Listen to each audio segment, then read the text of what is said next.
Hi, my name is Rick Boulay, and I'm the president of Killeen Educators Association in Killeen, Texas. I'd like to talk to you today about a bill currently making its way through the Texas legislature, one that could impact tens of thousands of educators across the state, called Senate Bill 13. This bill, as proposed, would prohibit some businesses or government agencies from collecting and transferring dues for unions, labor associations, or professional associations.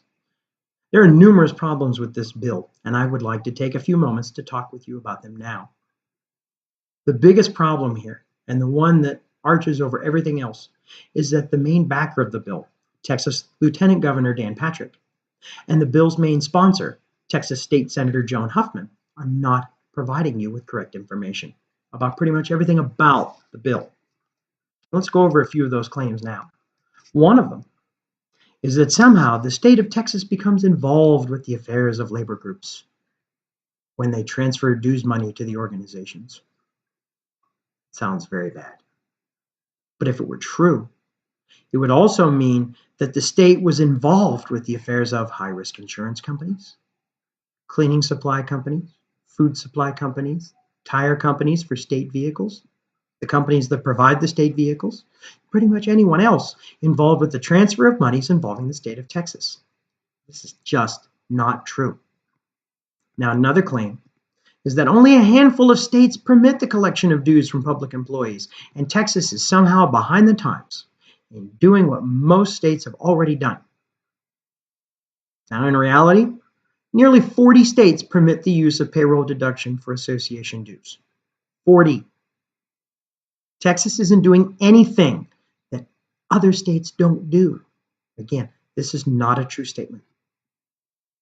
Still another claim, and I've heard this before in numerous things, is that the collection of dues is somehow negatively impacting small businesses.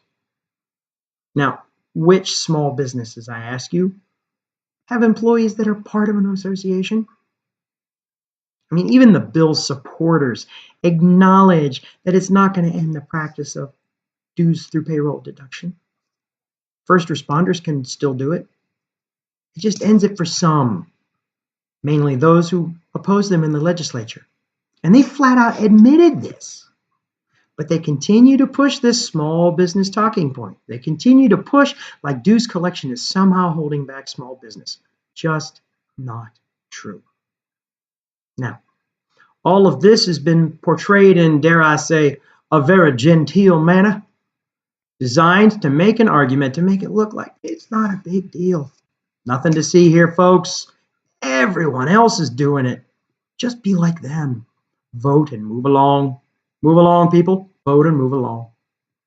But in reality, it's a big deal because it's an attempt to make a law that discriminates against associations and people they don't like. Now, why do I say this? I mentioned before, this bill allows some associations, like first responders, that's our police, our firemen, our EMTs, it allows them to collect dues through payroll deduction, but not others. Why? Why some groups, but not others? If this is such a big problem, shouldn't it need to apply to all of the associations and not just some?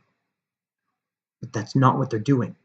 They're only going after some groups as somehow that they're being the source of the problem. Everyone else is okay, but these groups, they're the problem.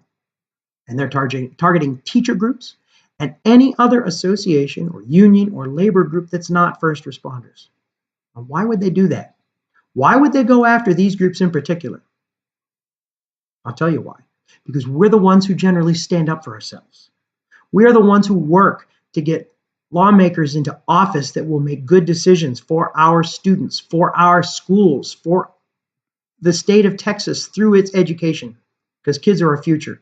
We're also the ones who work to get lawmakers who don't do things that are in the best interest of our students and educators voted out of office. Now think about this.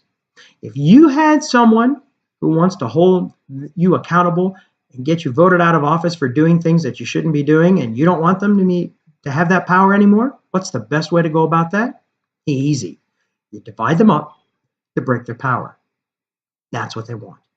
Time and time again, we see bills that are introduced by lawmakers that scream to the rafters about freedom and limited government, that hypocritically use that same power of government that they're supposedly against to try to reduce or eliminate groups that stand in the way of implementing their agenda.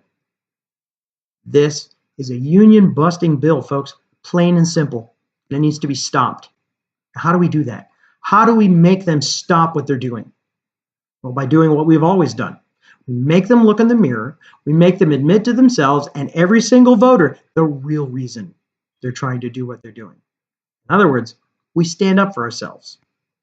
So call your state representative, call your state senator, call the lieutenant governor, call Governor Abbott, email them, send them snail mail, show up at town halls or other interactive events when they're actually offering them to the public. Talk to their staff. When the legislature is in session, they often rely on their staff to get input from the voting public. Let them know that you do not support this in any way and that they should have more important priorities than trying to go after educators. Frankly, I think they should try actually giving us the funding that we need. Wouldn't that be nice? So let's do it.